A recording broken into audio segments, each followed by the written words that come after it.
അവര് കുനിയുമ്പോഴോ നിവരുമ്പോഴോ ചാടുമ്പോഴോ എന്തെങ്കിലും പ്രശ്നമുണ്ടോ എന്നുള്ളത് നിർബന്ധമായിട്ടും ഒന്ന് ചെക്ക് ചെയ്യേണ്ട കാര്യം തന്നെയാണ്. അടുത്തതായിട്ട് പറയാനുള്ളത്, കുറെ കടന്ന് ഓടിപ്പാഞ്ഞ് ഒരു ക്ലാരിറ്റിയും കൈകൾക്കില്ലാണ്ട് കളിക്കുന്ന അടവുകളല്ല ഫോക്ക് ഡാൻസിന്റെ അടവുകൾ. ഇത് നൃത്തം തന്നെയാണ്, ഓട്ട മത്സരമല്ല. ഇവിടെ ഒരു റണ്ണിങ് റേസിനല്ല വന്നിരിക്കുന്നത്. അതുകൊണ്ട് തന്നെ കുറെ കടന്ന് ഓടി എന്തൊക്കെയോ കാണിക്കുന്നു. അത് അതിലും വലിയ വൃത്തികേടാ കണ്ടുകൊണ്ടിരിക്കുകയാണ്. നിങ്ങൾക്ക് എത്ര പേർക്ക് അത് ആസ്വദിക്കാൻ പറ്റുന്നുണ്ടെന്ന് അറിയാൻ പറ്റുന്നില്ല. ഞങ്ങൾക്ക് അധികം ആസ്വദിക്കാൻ പറ്റുന്നില്ല ഇങ്ങനെ കടന്ന് ഓടുമ്പോൾ. നമുക്ക് ആകെ മൊത്തം ഒരു ടെൻഷനാ വരുന്നത്. 1 വീണു 2 വീണു 3 വീണു, അങ്ങോട്ട് ഓടി ഇങ്ങോട്ട് ഓടി, എന്താണ് ഈ കാണിക്കുന്നതെന്നുള്ളൊരു ക്ലാരിറ്റി കിട്ടാത്ത അവസ്ഥയിലേക്ക് മാറുവാണ് ഫോക്ക് ഡാൻസ് എന്ന് പറയുന്നത്. വളരെ നാണക്കേടുള്ള കാര്യം തന്നെയാണ്. പിന്നെ ഡാൻസേഴ്സ് എന്ന് പറയുന്നത് ആദ്യമേ നിവർന്ന് നിൽക്കാൻ കഴിവുള്ളവരായിരിക്കണം.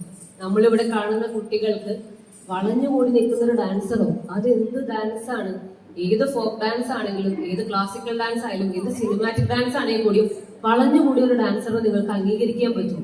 ഡാൻസേഴ്സ് എന്ന് പറഞ്ഞാൽ തന്നെ നിവർന്ന് നിൽക്കുന്നവരായിരിക്കും. ഒരുപക്ഷെ അവര് വെറുതെ ഡെയിലി ലൈഫിൽ ഇരിക്കുമ്പോഴോ നിൽക്കുമ്പോഴോ നിവർന്ന് നിൽക്കും, ഞെളിഞ്ഞു നിൽക്കും എന്ന അർത്ഥമില്ല. പക്ഷെ നൃത്തം വേദിയിൽ കേൾക്കുമ്പോ, കാണുമ്പോ, അല്ലെങ്കിൽ അത് അവര് പ്രസന്റ് ചെയ്യാൻ കേറുമ്പോ അപ്പം നിവർന്ന് നിന്നേ പറ്റുള്ളൂ. ഇത് സ്റ്റെപ്സിന്റെ ഹെവിനെസ് കാരണം പിള്ളേർ ഫസ്റ്റ് മുതലേ കൂടി നിൽക്കുക. എന്നിട്ട് അതിന് നൃത്തം ചെയ്യുന്നു എന്നൊരു പേരും അപമാനല്ലേ ഇതെല്ലാം തന്നെ. അതുകൊണ്ട് ആദ്യമേ നർത്തകി നിവർന്ന് നിൽക്കാൻ പഠിക്കട്ടെ. അതിനു വേണ്ടി കുറച്ച് ക്ലാസ് നിങ്ങൾ കൂടുതൽ കൊടുക്കേണ്ട വന്നാൽ നിങ്ങൾ നിങ്ങളുടെ ഗുരുക്കന്മാരോട് പറയും, ആ കുട്ടികൾ നിവർന്ന് നിൽക്കാൻ പഠിക്കുന്നതാണ് നൃത്തം എന്ന് പറയുന്നത്. അതുകൊണ്ട് ഇത്രയും കാര്യങ്ങൾ നിർബന്ധമായിട്ടും നിങ്ങൾ നിങ്ങളുടെ കൊറിയോഗ്രാഫേഴ്സിനെയും ഗുരുക്കന്മാരെയും ഉറപ്പായിട്ടും അറിയിക്കണം. അതിനു മുൻപ് നിങ്ങൾ പാരന്റ്സ് ഇതിനെ കുറിച്ച് അവെയർ ആയിരിക്കണം. കാര്യം എന്താ വെച്ചാൽ നിങ്ങളാണ് കാശ് മുടക്കി ഇതിന്റെ പിന്നാലെ നടന്ന് പഠിപ്പിക്കുന്ന ആൾക്കാര്. അപ്പൊ നിങ്ങൾക്കൊരു റെസ്പോൺസിബിലിറ്റി നിർബന്ധമായിട്ടുമുണ്ട് നിങ്ങളുടെ കുട്ടികളെ ഏറ്റവും ശുദ്ധമായ നൃത്തം പഠിപ്പിക്കേണ്ടത്. അതുകൊണ്ട് നിങ്ങൾ പാരന്റ്സ് അവെയർ ആവുക. നിങ്ങളുടെ ഗുരുക്കന്മാരോട് പറഞ്ഞ നിങ്ങളുടെ കുട്ടികൾ എത്രയും പെട്ടെന്ന് തിരുത്തുക.